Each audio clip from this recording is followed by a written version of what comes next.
Skylanders is a franchise I hold very dear to my heart. I mean, I had a whole collection of them that included the variants. However, the series eventually died off, and its audience, including myself, grew out of it, which is why I'm surprised many of you suggested this AU in my comment section. I feel I need to mention, the creator hasn't played the 2 games after Trap Team, so there won't be anything from those. I'm fine with that because I never played those 2 either, but damn, we won't get Donkey Kong in this. Now let us begin. We begin our story with Stealth Elf running while holding on to Whisper Elf. They finally reach the door, but something catches up to them. It's Grand Master Camouflage, who's all monstrous looking and covered in crystals. Camouflage approaches the 2, while Stealth Elf tries pushing it back with its boomerang shuriken thingy. Still, Camouflage comes even closer to the point where they pin the 2 to the ground. We get a whole panel of various sound effects like screaming and crunch noises, but it's really just Stealth Elf giving a beating to Camouflage before being told to stop by Whisper Elf. "You're hurting her," she says. Stealth Elf looks at her master once again, before picking up Whisper Elf and walking away.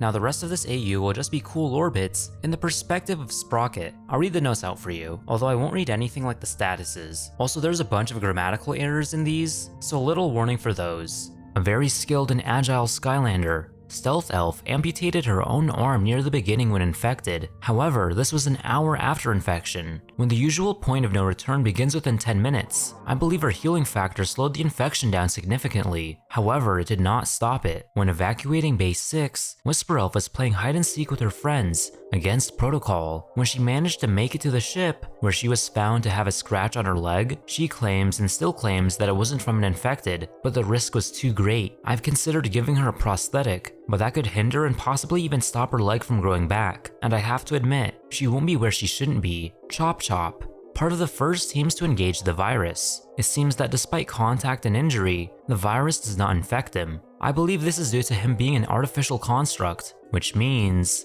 perhaps the ruins and libraries Archaeans can provide an answer or some assistance. Either way, with his immunity, he is of critical aid to the attack team. 2 weeks after the beginning of the outbreak, Slam Bam was infected during the evacuation of Ice Bite. Despite him tearing off the infected limbs himself, he was still infected. We kept him in containment at the academy until a sudden infected attack released him. His ice attacks have also been changed, now a mixture of ice and infectious water traptanium, showing the infection's capabilities to change one's own abilities. Terrafin was the first Skylander to succumb to the infection. When on a mission to Rocker Crack Island, the start of the Earth geode infection, the first to engage to try to help, Terrafin is considerably dangerous due to his ability to burrow. Steel, stone, and any other material we can use becomes an obstacle for a second at best before he breaks through, and the rest of the infected follow. Luckily, we managed to keep Terabyte unaware that part of the reason we lost so many survivors and too many fellow Skylanders is because of him. Although it's not like Terabyte sees the infected as the same people anyways. Probably for the best.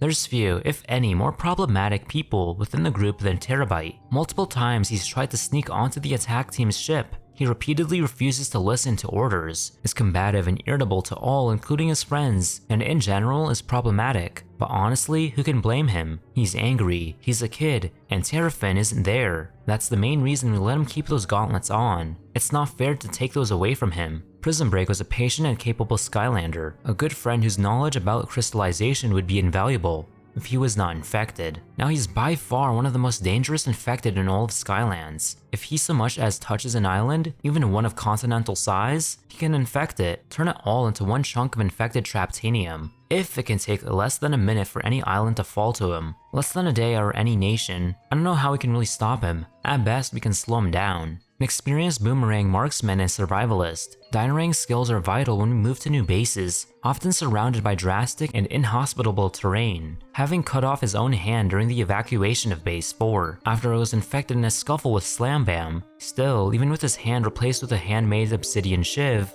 I think for the first time here he doesn't want to go home, doesn't want to risk him or anyone else bring the infection there. Says a good bit about his thoughts on our chances. Bash was working to evacuate the rock dragons along with Voodoo, Trigger Happy, and Flashwing. During the successful evacuations, Prison Break along with several other infected show up out of nowhere, causing the evacuation to almost be ruined before Bash led an attack against Prison Break to save everyone. Sadly, they could only buy time before the whole island was lost, Bash having to sacrifice himself to save Flashwing from being infected, a fact Flashwing struggles with heavily. After T-Rex was infected, the Swap Force and Trap Team lost, and the Academy itself gone, most of us thought it was over already. That was until Crusher rallied together, his leadership both in the field and beyond helping us through our darkest and current hour. Something he did at great and continuing cost to himself, having to use his Rock Slide ability to break off the parts of his body that get infected during engagement. He tells me he can still feel them, how wrong they feel, how they're trying to get back to him. Ever since the evacuation of the Rock Dragons and loss of Bash to the infection,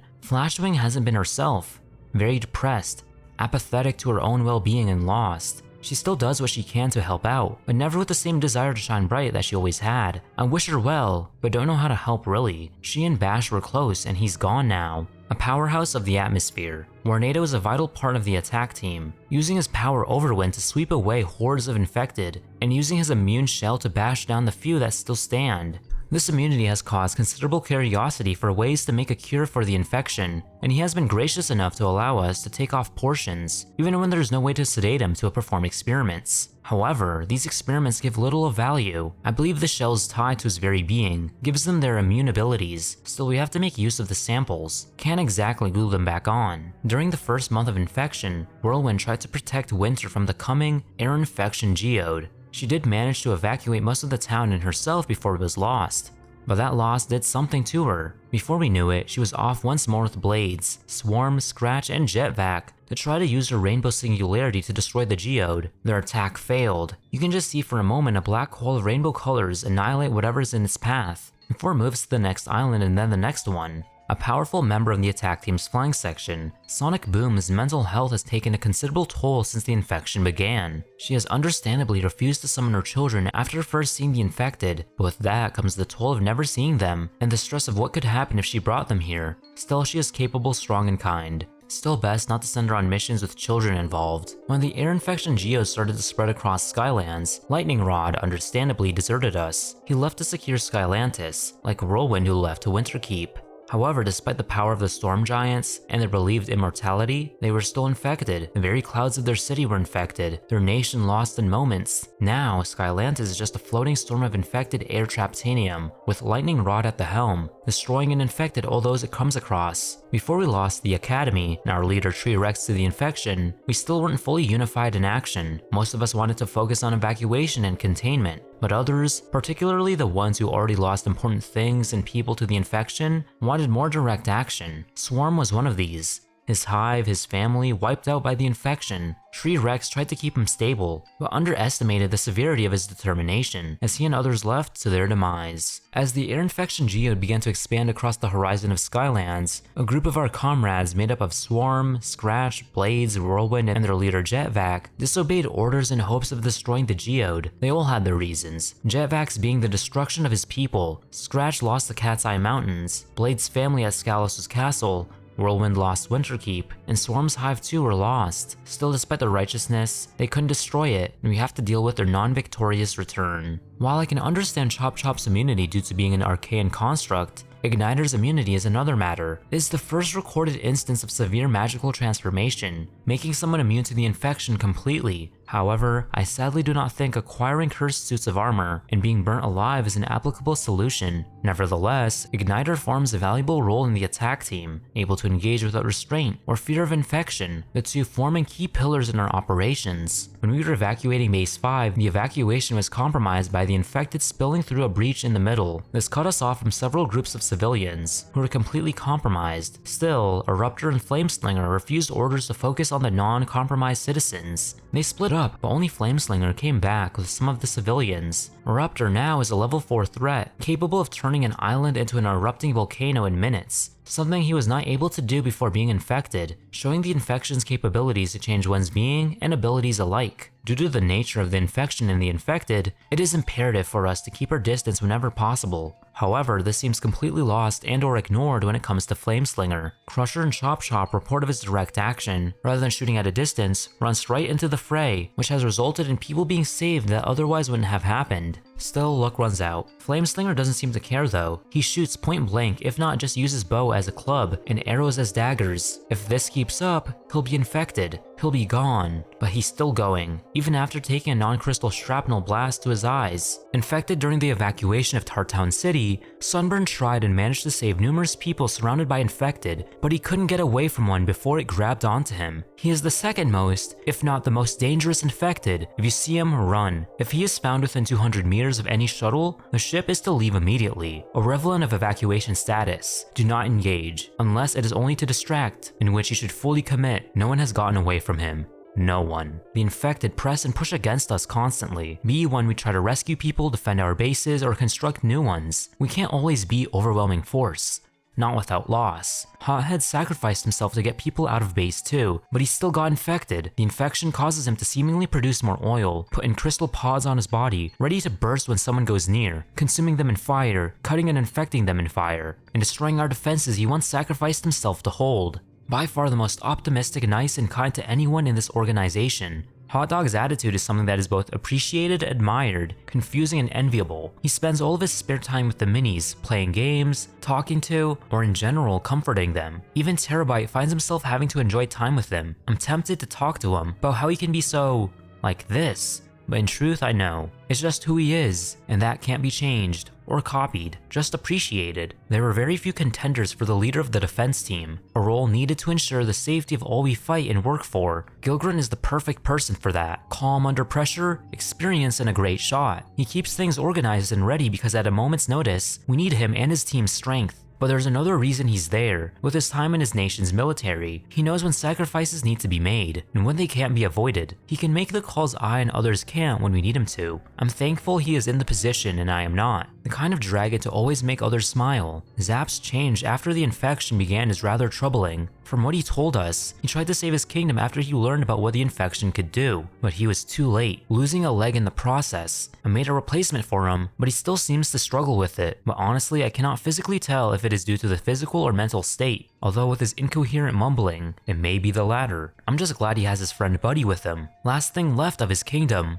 Few nations in Skylands still stand. The few that do are actively falling apart. There is one possible exception though, Whamshell's own country, a secretive underwater kingdom, the location of which he never told any of us about, or said much else either. After we learned the true scope of the infection's danger, he met with some of us a couple days later. He told us he was leaving to take care of his own kingdom, a ship I've never seen before showing up to take him soon after. We were understanding, although disappointed in his decision. Although he is leading them well, and hopefully we will meet again as Skylanders once more. One of our primary objectives in this situation is the security of the Core of Light. While we do not know and will never test this, we have a theory that those infected with the infected light Traptanium could possibly infect the Core of Light itself, and if so, likely if not destroy all of Skylands. So when Spotlight and Nightlight were infected, they were priority targets, even more so when we were attacked. And the two rushed for the core. It's only thanks to Thumpback that they didn't get to it. He sacrificed himself to neutralize them, infecting himself in the process. Now one of our greatest allies is one of our greatest threats. Even as the infection covers his eyes, he merely uses his echolocation from his horrific screams to find you and neutralize you. The Ice Kingdom was one of the strongest powers in Skylanders, capable of holding off invasions from any power of Skylands. Even to us, they would be formidable, yet when we passed by their territory, at the request of Chill herself, we saw only a losing war. We quickly moved to assist, try to help evacuate as many people as possible, but the kingdom was completely overrun, the royal army destroyed by the infected. We managed to get a lot of people and soldiers out, Chill now leading them. But I can't help but see those reinforcements from Ruin as another omen of this situation. The minis, as they came to call themselves, are one of our top priorities to keep safe, combining the fact that we know them with the fact that they are children, basically civilians. Still, they find ways to push back against our attempts to keep them safe. Gilrunt, like his best friend Terabyte, always tries to sneak out to man the defenses, guard gates, people, anything. Sometimes Gilgrunt is there to more gently tell him not to. Sometimes Zook is there to be far less filtered. Still, his want to help others is admirable, just dangerous. While the Ice Kingdom was being overrun, their neighbors, the Cyclops, would have envied such a description. Despite the destruction of their enemy to the infection, Chill and the other people of the kingdom feel a sense of unease. Their queen having been captured by the Cyclops, Chill was requested an expedition from the attack team to the ruins of the Cyclops' empire, offering her to lead and the rest of the royal guard to join. Each time, Crusher has refused, and each time the tension between us has increased. Hopefully, she can keep them from fulfilling their oaths. Hopefully. I don't know if it was obvious, but all these statuses are grouped up by element. So far we've done earth, air, fire, and water. Up next is tech. One of the fastest Skylanders around, Drobot's speed combined with his firepower made him an immense help in our fight against the infection. However, during the attempted evacuation of Gearguard, Spyro said something happened. A month later, we seem to find the armor-clad dragon, replaced with that of a complete cyborg. Only his brain and a bit of his nervous system is left. In return, he gave himself artificial fire breath, more powerful lasers, wing launcher missiles, and razor-sharp claws. He didn't tell anyone, so no one got to say goodbye. He's not the same, and don't know if he's even a person. He turned himself into a weapon. I guess we might as well use it. Despite our best efforts and planning, the infected still drove us out of our bases at speeds far too fast for us to properly deal with. Not without losses, that is. Recently, when leaving Base 7, T-Rex managed to get on board and was wrecking the ship, soon to breach the civilian quarters. A group of Skylanders led by Gilgrunt managed to intercept and fight him, lure him to the breach in the hull T-Rex made, but it sadly took the sacrifice of Trigger Happy to force him out. Trigger Happy, now infected, provides devastating infected firepower to the infection's numbers, in both quality and quantity. I fear he's a bigger threat than T-Rex ever was.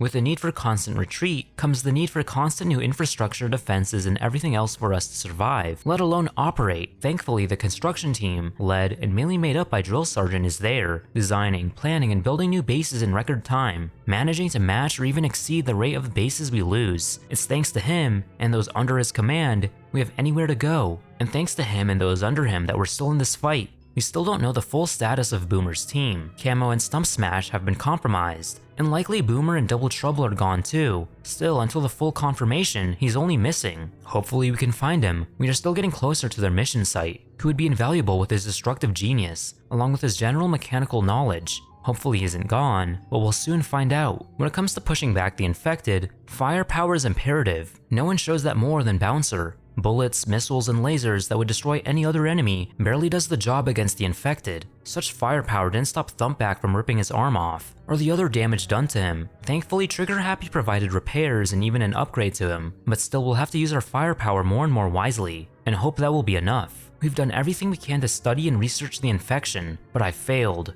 All the time, all the sacrifices, all the effort, and I can't even pin it down or understand it. All I can do is hope what I've seen is the worst that can happen, but it just gets more and more terrible. We can't find a cure, we can't find a vaccine, we can't find a weakness, Skylands is dying or worse, and I have nothing that can even slow it down. Science and sorcery alike doesn't even make a dent into stopping the infection from growing. Everyone keeps fighting because they believe we can make it through this. We'll have a way to make things right. I just don't tell people that. When Trigger Happy was infected, it hit a lot of people hard, but Trigger Snappy got hit the worst. Ever since, he's been incredibly quiet, reserved, nothing like himself, doesn't eat much, and doesn't talk at all. Sometimes Hot Dog or Ozzy manages to get a smile out of him, but other than that, he isn't himself. Hopefully the next person we rescue is a child psychologist or something. It hurts everyone to seem like this, but none of us can do anything about it. Camo's on a mission to stop an army of trolls from their deforesting and mining of Canical Jungle, along with Stump Smash, Boomer, and Double Trouble. After the infection began, we lost contact, but they reported similar sites to the ones we have seen. Recently, we've made our new base nearby that island. We've considered sending a search and rescue team, but that jungle is covered in infected life crystals.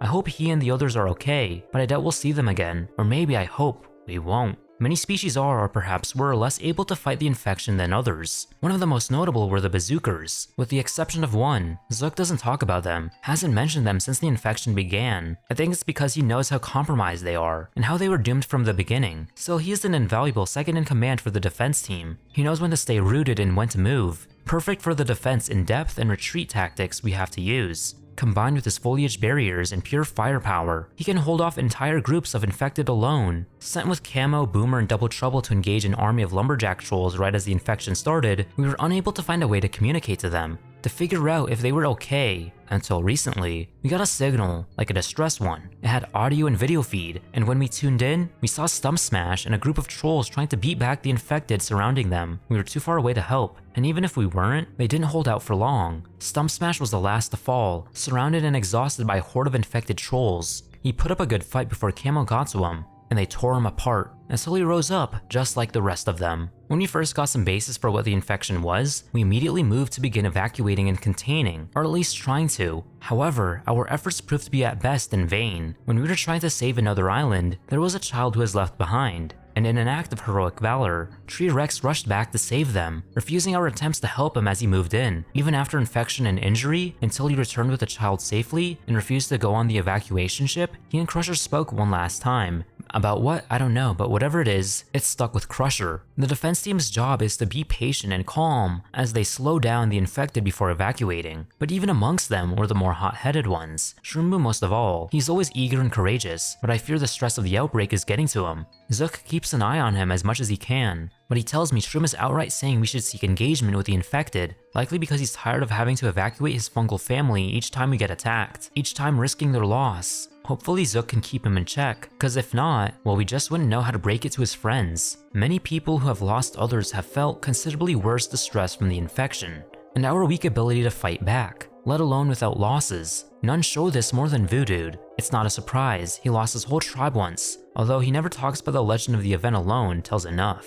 I'm told he always takes point in missions, even when those like Chop Chop and Igniter are present, who are completely immune. This has led to considerable injury to his body, but his behavior and desire is unchanged. I'm not sure what it would take for him to not be so reckless. Don't think there's anything that could, other than full infection that is. We still don't know the full status of Boomer's team. Only Camo and Stump Smash are confirmed to be infected. Is Double Trouble gone too? I can't help but think of it sometimes. Never really knew him, but he is one of us, and we lost more than enough so far. Even if we didn't, with his ability to make exploding clones, he would be a dangerous infected and powerful aid. We should be getting to their last known positions soon, then we can find them. Against the infection, skills, weapons, and abilities, once all powerful and versatile, can become situational at best. Some Skylanders show this more than others, Wrecking Ball being one of them. His assignment to the construction team was done out of it being an appropriate use of his abilities, and out of the belief that his regular engagement with the infected would lead to his own infection. I and pretty much everyone else believe he's fully aware of that, as Drill Sergeant reports that Wrecking Ball is actually working harder than he is, although still not as effective. Additional reports state he's repeatedly exhausting himself and rarely takes the recommended breaks, especially when a base is not yet complete. Hopefully he'll come to his senses soon, or we can figure out a way to convince him to. We need him to be in top shape just as much as we need his help. The leader of the flying section of the attack team, Spyro is a crucial part of this organization and operations. Despite facing death and having to deal with the death and infection of multiple friends, Spyro's determination helps those of us who are not like him. An interesting note, however, is that his scales are immune to infection, although due to how durable they are, it's difficult to find a way to get a sample to experiment on. It's about damn time they brought up Spyro. I thought he'd be fucked because he's the mascot and all, but it's awesome that he's not only okay, but that he's still goated. With the pure diversity of Skylands, it doesn't come as a surprise that the infection doesn't affect any species the same way, particularly more magical creatures that have odd and interesting reactions, which at times turn into tragedies of their own. Ninjini in particular shows this. She was infected early on. When we lost the academy, she was infected and took a gamble in retiring to her lamp. It seems to have completely succeeded though, as the infection only progresses when she is outside of it. Sadly, this isn't at all a good thing. She's been reduced to a glorified gadget for us to use when we get into tough situations, and every time it brings her closer to full infection. We document every time she comes out, and for how long to best gauge how much time she has left. So if my math and the reports are right, over the course of 8 months, she has only been around for 1 minute and 25 seconds since being infected, so at most, 9 minutes and 36 seconds left. It also means she doesn't know what's going on. She can't hear or see out of the lamp. She doesn't know that Thumpback, Hothead, or I are infected. Not enough time to have the proper conversation about it. Once when evacuating a lost base, I saw her being summoned, where she was able to, for the first time, see our more wounded members, Bouncer, Stealth Elf, and Voodoo. She was so shocked, she really had no idea until then, and had to go back in her lamp not even 5 seconds later. It must be terrifying. The world changing around worse and worse, while you can't look outside even once without being critically needed of others. The research branch has the lowest numbers out of any other branch. Only the most intelligent minds that are not preoccupied are assigned to conduct research and experiments on the infection. Pop Fizz is one of the most intelligent on the team. Despite his sporadic nature, the infection kicked him into high gear, to the extent he doesn't even drink his soda anymore. Still, this makes me rather depressed. While his dedication is inspiring, it reminds me of my own feelings, of how we make such little progress if any. But still, Pop Fizz doesn't give up, so I won't give up. And together, we'll find a way. A solution. Somehow, I hope. Now for the coolest element, the undead element. After returning from the underworld, Hex seemed more emotive and passionate ever, as well as stressed. She joined the research team alongside the rest of us, but she always seemed to be doing it with low expectations. This was confirmed in an argument between me and her. She claimed there was no way to save or stop the infection that is not destroying everything and one that has fallen to it. She is now doing her own operations, finding and closing the various gateways to the underworld, stopping and destroying the hordes of undead infected. I just hope she doesn't succumb to them. She is one of the strongest Skylanders, especially now. After we were initially overwhelmed by the infection, Tree Rex feared the worst, so he sent Ghost Roaster and Hex to try to secure a deal to allow us and any civilians to relocate to the underworld in a worse scenario. However, when they got there, they found that the entire underworld and everyone in it was infected, confirming that the infection can cross dimensions. It also got to him despite his ability to phase. Hex, who was thankfully not infected, says he was exhausted and overwhelmed by the pure numbers. Still, this means we may have to face uncontrollable infected, who can infect you by phasing through you. If you see him, ensure you do not lead him to others as best you can. There is no other advice of practicality beyond this. After the infection started to take hold, we became desperate, so desperate that we sent Spyro and Cinder on a mission to try to make peace and an alliance with Malefor. Yet once there, they could only watch as the last of his control slipped before the infection took over him. In an intense battle rage that the two managed to win, but not without cost. Cinder was infected, and despite Spyro's attempts to amputate, she was lost. Now she's another enormous threat, being able to use her Shadow Dash to infect dozens of people while being safe from intervention, not to mention her powerful spectral lightning. Everyone only saw Eyebrawl as one person, forgetting how it really was just an amazing symbiotic relationship between two friends. People don't see it that way anymore. Not after I got infected during the fall of Base 3. Bouncer talks to Brawl, seems to be able to somewhat understand him by body language and feeling alone. Still, Brawl isn't out of this fight or giving up, using his immunity, immense size, and strength to serve as a literal wall to stop infected during evacuations and attacks, assuming he hasn't beaten them. During the fall of Base 3, I and Brawl engaged Tree Rex, Thumpback, Swarm, and Hothead in order to buy time for the evacuation. They fought well, using their combined strengths and coordination to keep them busy, but they couldn't hold out forever, and I got infected. Still, Brawl managed to get both of them to the ship before I fully turned, allowing for some very needed closure and later research. All while Brawl stood by him, even as he was fully infected. But during the fall of Base 4, he was released, making for an additional threat with rapid-fire lasers from a very maneuverable infected. Eyebrawl was my second favorite Skylander back in the day. I specifically had his pumpkin variant. Fucked up what they did to him, and fucked up what they did to my number 1, Crypt King. After we were attacked at the academy, we lost almost everyone. It was only thanks to the bold actions of a few that we managed to gain enough space and time to organize an effective effort. One of those people was Fright Rider and his ostrich Ozzy. Sadly, while Ozzy made it out unscathed,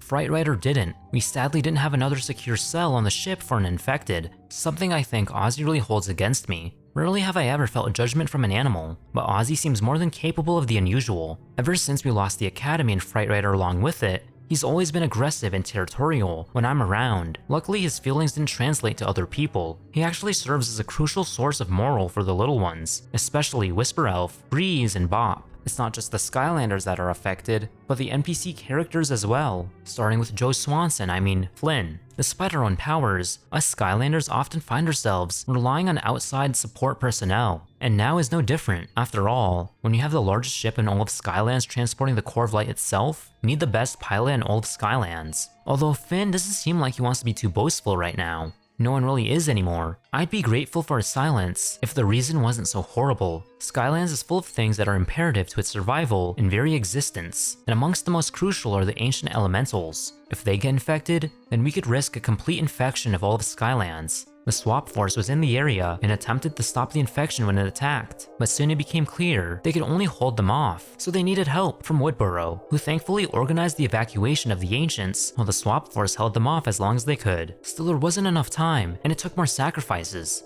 Hopefully we can make good on them, save the ancient elementals, and those we are indebted to as well. During the first few months, working with the other nations and people of Skylands was critical. The sheer numbers of infected and the rate it spread at made unity the only possible way to prevent total destruction.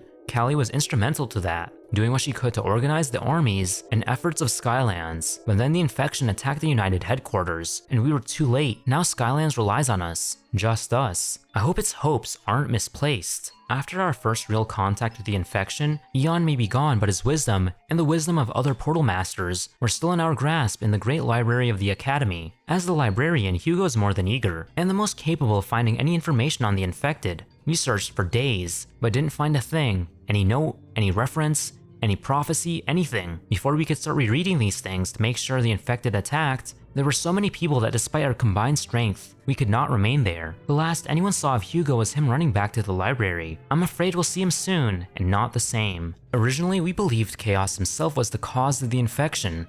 After all, every bad experience we have is because of him. Yet when his squad was sent to confront him, they found his own castle under attack. After we helped him fight the infection off, he told us all we knew about the infection, and how he wasn't the one responsible. For a while, his castle served as a second base. He needed desperately for us to face and fight the infection, but soon it was under attack by a force too large to beat. Yet Chaos wouldn't retreat, causing us to separate from him, Glumshanks coming with us. We haven't seen Chaos since. Now without an additional base, dealing with so many survivors of different species and cultures, ensuring all are given the best aid possible, becomes difficult if not impossible. Luckily, we have a troll who's used to keeping track of vast amounts of different people, once counting minions, now civilians. He is invaluable if a bit untrustworthy, yet he has never shown any signs of betrayal or plotting. It's a good thing. He's really enthusiastic about counting. This is why we can't manage to get away without losing people to the infection. It all makes sense. Horrible, horrible sense. When Chaos went to face the infection, it of course got in control of him, and that means the infection has control over a portal master, and there's a portal at Chaos's castle, and that's why they always attack us with such overwhelming force. The infection knows the most effective way to attack us. How do we stop an enemy that has no regard for loss itself? No remorse or mercy, that we can barely defeat, and never without loss? That can also appear out of nowhere with no warning. It all makes sense, and I have never felt more hopeless. May every spirit and power of Skylands help us. Now to wrap up our story, we're back with another comic. We see Flynn and a couple Skylanders setting forth to transport data and research equipment to another base. Then all of a sudden, they get ambushed by the infected. Crusher calls on all the Skylanders to prepare themselves, with the flying team on standby, and the others at the command deck. Crusher begins to mention that Warnado's windshield can only do so much, so the other Skylanders try to think of ideas. It's best that they fight back, as they can't outrun them, but they also need an attack powerful enough. Hex volunteers, since she is the most powerful there. She doubts herself, but then reaffirms that she could stop the infected. Igniter steps in, as he's not only immune, but also because he doesn't think it's worth losing Hex. We see Igniter and Chop Chop looking out at the infection, so I suppose this is it. It is, at least one you chose. Heh, not much of a choice. I suppose so. Still, we owe you everything, my friend. We get yet another panel. Yeah, I'm not afraid. I'm not regretful. I know that it doesn't matter what you do to me, you'll still lose. We get one last status screen. He's gone, Igniter's gone. Not even infected, dead. There was no other way. Someone had to stop the storm. I just still can't believe it. He was one of our strongest left too, one of the only ones that were immune, but that's why he was able to do it. Now we have to pull through, make his sacrifice have meaning, and any more sacrifices to come. As someone who grew up with Skylanders, I thought this was a pleasant read. I like the art, but maybe the story could have been a bit better. I mean, it's an infection AU. You either love him or hate him. Plus it's just a money printer for me anyways. I do wish we got less lore dumps and more actual action. As you know, show not tell. Regardless, it wasn't bad at all. I want to know what you think, comment down below. Would also appreciate a like and a hype. If you want to see more like this, feel free to subscribe. And if you want even more, go subscribe to my other channel, Casey Valentine. Take care of yourselves, and of course as usual, please have yourselves a damn good one.